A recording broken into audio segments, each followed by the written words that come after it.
তার কি অধিকার আছে আওয়ামী লীগকে ব্যান করার? তার কি অধিকার আছে আওয়ামী লীগের নিবন্ধন বাতিল করবার? আওয়ামী লীগ যদি দেশ স্বাধীন না করতো তা নির্বাচন কমিশন গঠিত হতো? তাহলে ওই সশস্ত্র বাহিনীর সশস্ত্র মেজর পর্যন্ত থেকে যেত।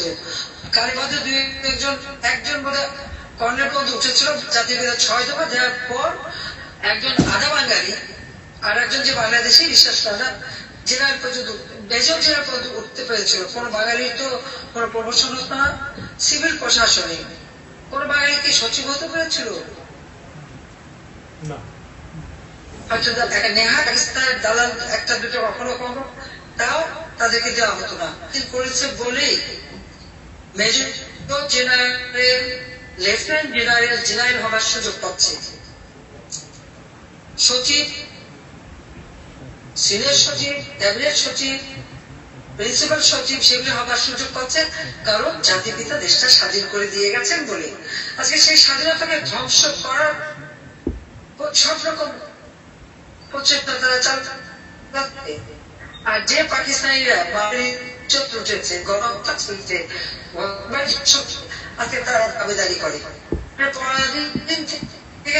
পাকিস্তানিদের বুটের লাঠিটাই যেন এদের জন্য পছন্দ ছিল। জাতির পিতা যে তাদের সম্মান দিয়ে গেছে স্বাধীন দেশের নাগরিক, এটা পছন্দ হচ্ছে না। সেই জন্য মুক্তিযোদ্ধাদের আজকে অপমান করা হয়, স্বাধীনতার সকল স্মৃতি ধ্বংস করা হয়, ইতিহাস মুছে ফেলা হয়। কিন্তু শহীদের রক্ত বৃথা যায় না। লাখো শহীদের রক্তের বিনিময়ে অর্জিত এই স্বাধীনতাকে ধ্বংস করতে দেওয়া যাবে না। দিন রাত আওয়ামী লীগ সরকার আসলে মানুষের কল্যাণ হয়। দিন রাত অক্লান্ত পরিশ্রম করে যে বাংলাদেশকে উন্নয়নশীল দেশের মর্যাদা উন্নীত করেছে, এই উন্নয়নশীল দেশ হিসেবে বাংলাদেশ প্রতিষ্ঠিত থাকবে এবং 2041 সালের মধ্যে বাংলাদেশকে আমরা ক্ষুধা দারিদ্র্যমুক্ত উন্নত সমৃদ্ধ স্মার্ট বাংলাদেশ গড়ে তুলবো, সোনার বাংলাদেশ গড়ে তুলবো। এটাই হলো আমাদের প্রতিজ্ঞা। আজকে আপনারা জানেন 21শে আগস্ট, আগস্ট মাসটাই ছিল আমাদের জন্য একটা এই দেশ। বাংলাদেশে ইতিমধ্যে 21শে আগস্ট শুরু হয়ে গেছে। এই দিন আমাকে হত্যা করার জন্য এই তারেক জিয়া, খালেদা জিয়া এবং ইউনূস গম, এখন এটা স্পষ্ট, এরা সকলে এক লোক এবং প্রকাশ্য দিবালোকে আমরা জঙ্গিবাদের বিরুদ্ধে র্যালি করছিলাম। ব্রিটিশ হাই কমিশনারকে সিলেটে হযরত শাহজালালের দরগায় সেখানে গ্রেনেড হামলা করা হয়, প্রায় 7-8 জন লোক মারা যায়। আমাদের ছাত্রলীগকে হত্যা করা হয়, আগে একজন ডিপ্লোম্যাটকে গ্রেনেড হামলা করা হলো। আমরা এই জঙ্গিদের বিরুদ্ধে, সন্ত্রাসের বিরুদ্ধে সেদিন আমরা একটা র্যালি করেছিলাম শান্তির জন্য। রহমান সহ 22 জন নেতা কর্মী এবং 2 জন অজ্ঞাতনামা অন দ্য স্পটে মারা যায়। আমাদের প্রায় 1000 মতো নেতা কর্মী আহত, যারা অনেকেই আজকে ধীরে ধীরে মারা গেছে। এখন স্প্লিন্টার দিয়ে ওই যে ওবায়দুল কাদের থেকে শুরু করে, নাসিম থেকে শুরু করে আমাদের অনেকেই, আমাদের জাফরুল্লাহ সাহেব, প্রত্যেকের শরীরে কিন্তু স্প্লিন্টার। এই স্প্লিন্টার নিয়ে যন্ত্রণা ভুগে ভুগে তাদের দিন কাটাতে হচ্ছে। আমাদের আরো হাজার নেতা কর্মী, তাদের গায়ে স্প্লিন্টার। এমনকি উদ্ধার বন্ধ করতে দেয় না। সেখানে পুলিশ যখন যারা হয়তো তাদেরকে যখন উদ্ধার করতে যায়, সেখানে টিয়ার গ্যাস মানে তাদেরকে লাঠিপেটা করে, সমস্ত আলামত প্রশ্ন করত। এবং খালেদা জিয়া যে বলে ওনাকে আমরা কে মারতে যাবো, উনি তো বেডেই নিয়ে গিয়েছিলেন গ্রেনেড, মানে আমি গ্রেনেড মারার জন্য আমি সুইসাইড করতেছিলাম গ্রেনেড দিয়ে, কি প্রচার করতে পারে, মিথ্যার আশ্রয় নিতে পারে, এটা আপনারা একবার চিন্তা করেন। কাজে তারেক জিয়া, তার মা এবং ইউনূস গম কিন্তু এক, এবং জামাত বিএনপির সাথে এই গ্রেনেড হামলা এবং আইনুল আহমদ সহ যাদেরকে হত্যা করার এর প্রতিবাদে যখন সবাই আমাদের যারা মানে বুদ্ধিজীবীরা, যখন পেশাজীবী বুদ্ধিজীবী যেখানে তারা এটা প্রতিবাদ করেছিল, সেই স্টেটমেন্টে ডক্টর ইউনূস কিন্তু সই করে নাই। অথচ সবচেয়ে বড় বেনিফিশিয়ারি সে আমার কাছ থেকে। আমরা আহত নিহতদের চিকিৎসার জন্য এবং আহত নিহতদের পরিবার সাহায্যের জন্য আমরা একটা ফান্ড করেছিলাম, অ্যাকাউন্ট করেছিলাম। ব্র্যাক থেকে শুরু করে এমনকি জাফর গণস্বাস্থ্য পর্যন্ত ছুটে এসেছিল। ডক্টর মোহাম্মদ ইউনূস কিন্তু এটাকে কন্ডেমও করেনি, কোনো সহযোগিতা কোনোদিন করেন। অবশ্য সে কোনোদিন বাংলাদেশের জনগণকে কখনোই সাহায্য করে না।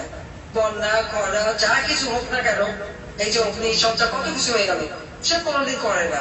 হ্যাঁ, একটা কাজ করে, তার তো আবার সব জায়গায় যে লোক তো তার ভাড়া করা থাকে, লবিস ভাড়া করে রাখে, সে একটা স্টেটমেন্ট দিয়ে বাবাটা নেওয়ার চেষ্টা করে। কিন্তু প্রকৃতপক্ষে মানুষের পাশে কখনো সে দাঁড়ায় না। এখন হচ্ছে তার একই চেহারা আপনারা দেখবেন, একই চেহারা দেখবেন। আর তার ওই এনসিসি পার্টি আজকে গোপালগঞ্জে ইউনূস সরাসরি নির্দেশ দিয়ে গুলি করিয়ে 5-5 জন আওয়ামী লীগ নেতাকর্মী হত্যা এবং শত নেতাকর্মী আহত। এই আহতদের মধ্যে অনেকেই মৃত্যুবরণ করছে। এমনকি আপনারা দেখেছেন চিটাগাঁয়ে সরাসরি গুলির অর্ডার দিয়ে দিয়েছে। এটা তো ডক্টর মোহাম্মদ ইউনূসেরই দেওয়া, সেই তো অর্ডার দিয়ে বানাচ্ছে। আজকে সেনাবাহিনীর যে কমান্ডিং অফিসার ছিল, সে সিপাহীদেরকে গালি দিয়ে বলে সরাসরি গুলি কর। সে এত অধিকার কোথেকে দিয়েছিল?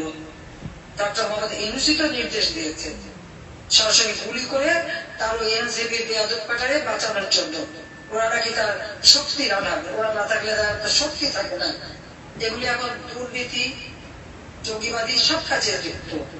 আজকে 90,000 কোটি টাকা শেয়ার মার্কেট থেকে লুটপাট, সমস্ত ব্যাংকে টাকা লুটপাট, আর নিজে এসে লুটপাট করেছে আর বলে কিছুই নাকি ছিল না।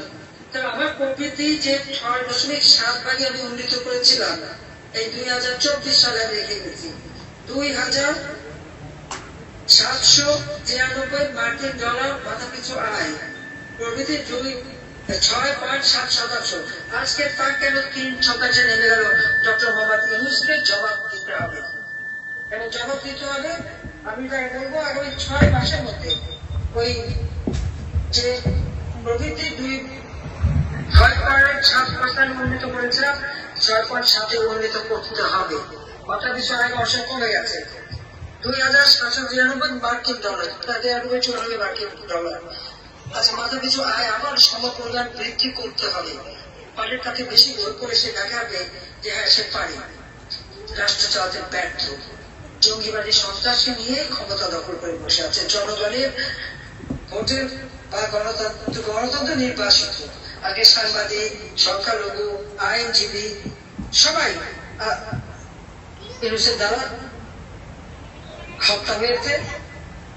মামলা কারাগারে, আর মামলার তো কোনো সীমা পরিসীমা নেই, লক্ষ লক্ষ মামলা। যা আমি আপনাদেরকে এটুকুই বলবো যে আমাদের সকল বন্দীদের মুক্তি দিতে হবে, সমস্ত মিথ্যা মামলা প্রত্যাহার করতে হবে, আমাদের পরিবারের উপরে যে হামলা চালাচ্ছে সেটা বন্ধ করতে হবে, আওয়ামী লীগের নেতা কর্মী গ্রামগঞ্জে সাধারণ মানুষের উপর যে জুলুম চালাচ্ছে সেটা বন্ধ করতে হবে, সাংবাদিকের স্বাধীনতা, সংবাদপত্রের স্বাধীনতা, মিডিয়ার স্বাধীনতা দিতে হবে, আইনজীবীরা যেন স্বাধীনভাবে তারা তাদের ক্লায়েন্টের পাশে দাঁড়াতে পারে সেই ব্যবস্থা করতে হবে। আইনের শাসন নাই, কিচ্ছু নাই দেশে, সব শেষ করছে, আইনের শাসন প্রতিষ্ঠা লাভ করতে হবে। আমি জানি ইউনূস এর ব্যাপারে ব্যর্থ, সে পারবে না। তাকে হটিয়ে দিয়ে বাংলাদেশে জনগণ যেহেতু নির্বাচন চায়, আমি যদিও এখনো প্রধানমন্ত্রী আমি রিজাইন করি নাই, তারপর আমি বলবো বাংলাদেশের মানুষের চাহিদাটাই আমার কাছে গুরুত্বপূর্ণ। একদম সম্পূর্ণ নিরপেক্ষ তত্ত্বাবধায়ক সরকার গঠন করে তার অধীনে নির্বাচন দিতে হবে।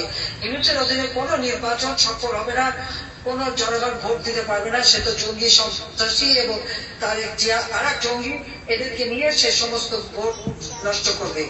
কাজে নির্বাচন হতে হবে একেবারে অবাধ, নিরপেক্ষ, সুষ্ঠু নির্বাচন, একটা তত্ত্বাবধায়ক সরকার, সম্পূর্ণ নিরপেক্ষ তত্ত্বাবধায়ক সরকার অধীনে নির্বাচন হতে হবে। সেখানে সকল মানুষ তার ভোট দেওয়ার স্বাধীনতা নাই। আর যে আমি তো আছি দেশের মানুষের জন্য। আজকে যে ছাত্রছাত্রীরা এই আন্দোলনে গিয়েছিল তারা আজকে বুঝতে তো পেরেছে তাদের ভুলটা। সবাই আমাকে ফোন করে, আমার কাছে ক্ষমা চাই, এটা তো আমার নাতির বয়স, ক্ষমা করার কি আছে? তাদেরকে বিভ্রান্ত করা হয়েছে। এই বয়সটা অল্প বয়স, একটা বিভ্রান্ত হওয়ারই বয়স। আমি বলছি আমার কাছে ক্ষমা চাইতে হবে না, আমি এমনি ক্ষমা করি, দোয়া করি, তোমরা অন্তত সঠিক পথে আসো, দেশকে ভালোবাসো, দেশের মানুষকে ভালোবাসো, মানুষের জন্য কাজ করো, এটাই। সুদখোর জঙ্গিদের জন্য না। আজকে আমি যাই 21শে আগস্ট আইবি রহমান সহ যারা মৃত্যুবরণ করেছে, তাদের শাহাদাত বরণ করেছে, তাদের আত্মার মাগফিরাত কামনা করি। এবং বাংলাদেশের জনগণ সবসময় আমার পাশে, প্রবাসীরা আপনাদের যথেষ্ট অবদান রয়েছে, এখনো আপনারা সহযোগিতা করে যাচ্ছেন, আমি আপনাদের প্রতি কৃতজ্ঞতা জানাই। আল্লাহ রাব্বুল আলামিন বারবার আমাকে কিন্তু যেভাবে হোক বাঁচিয়ে দিয়েছে। যে চট্টগ্রামে সরাসরি গুলি থেকে শুরু করে 88 সালে গুলি, এরপর কোটালীপাড়া 76 কেজি বোমা, আবার 21 আগস্ট গ্রেনেড হামলা, 5 আগস্ট পর্যন্ত আমাকে আল্লাহ রাব্বুল আলামিন বাঁচিয়ে রেখেছেন। নিশ্চয়ই আমার দিয়ে কোনো কাজ করাবেন, সেই জন্যই বাংলাদেশ আবার গড়ে উঠবে। মানুষের শান্তি নিরাপত্তা আমরা নিশ্চিত করবো, আইনের শাসন আমরা কায়েম করবো, সমাজের সাংবাদিকতা এবং সবকিছু আবার মুক্তভাবে তারা মুক্ত বুদ্ধি চর্চা করতে পারবে, সঠিক নিউজ দিতে পারবে, সমস্ত মিডিয়া প্রভাব মুক্ত হবে, দেশের মানুষের জীবনে শান্তি নিরাপত্তা চলে আসবে। 4 লক্ষ ছাত্রছাত্রী আজকে লেখাপড়া করতে পারে না, তাদের সার্টিফিকেট বাতিল করে দিয়েছে, সেই সার্টিফিকেট তারা পাবে এবং তারা লেখাপড়া করার সুযোগ পাবে। আজকে যারা সামরিক বা সিভিল প্রশাসন, পুলিশ প্রশাসন সহ যাদেরকে আওয়ামী লীগ তকমা দিয়ে তাদের চাকরি থেকে বের করে দেওয়া হয়েছে, তারা আবার চাকরিতে পুনর্বাসিত হবে এবং তাদের প্রমোশন থেকে শুরু করে যা যা আমরা সব করে দেবো। প্রত্যেকটা মানুষের ঘর বাড়ি যারা পুড়িয়ে দিয়েছে, প্রত্যেকের ঘর বাড়ি আমি তৈরি করে দেবো এবং ইন্ডাস্ট্রিগুলি সব আবার চালু করে শ্রমিকরা যাতে কাজ পায় সেই ব্যবস্থা আমরা করে দেবো। কৃষকরা ভর্তুকি পাবে, তাদের চাষবাস যাতে করতে পারে এবং সমস্ত ঢিপ টিউবওয়েলগুলিকে শিবির আর ছাত্রদল দখল করে রেখেছে, সেগুলি দখল মুক্ত করে কৃষক যাতে ফসল ফলিয়ে বা মানুষের খাদ্য নিরাপত্তা দিতে পারে সে ব্যবস্থা ইনশাআল্লাহ আমরা করে দেবো। দেশকে আমরা সারা বিশ্বের কাছে আবার যে বাংলাদেশ উন্নয়নের রোল মডেল, এই বাংলাদেশ আজকে জঙ্গি দেশ হিসেবে পরিচিত, এই অপবাদ থেকে বাংলাদেশকে মুক্ত করে বাংলাদেশকে আমরা শান্তি নিরাপত্তার দেশ হিসেবে বিশ্ব দরবারে সম্মান ফিরিয়ে আনবো। এটাই আমাদের প্রতিজ্ঞা। 21 আগস্ট বেঁচে গিয়েছিলাম, আজকে দিনে এই প্রতিজ্ঞাই করি। বেঁচে যখন আছি অবশ্যই আল্লাহ রাব্বুল আলামিন আমাকে সুযোগ দেবে, বাংলাদেশকে আমরা জাতির পিতার স্বপ্নে সোনার বাংলা হিসেবে ইনশাআল্লাহ গড়ে তুলবো। সবাইকে ধন্যবাদ। বাংলার মানুষের কাছে আমার কৃতজ্ঞতা যে তাদের দোয়ার জন্য এবং আল্লাহ রাব্বুল আলামিন আমাকে বাঁচিয়ে রেখেছেন এই 21 আগস্ট। আপনাদের সবাইকে ধন্যবাদ। জয় বাংলা, জয় বঙ্গবন্ধু, বাংলাদেশ চিরজীবী হোক, বাংলাদেশ চিরজীবী হোক। জয় বাংলা, জয় আমার আজকের বক্তব্য ক্রিস্টাল ক্লিয়ার।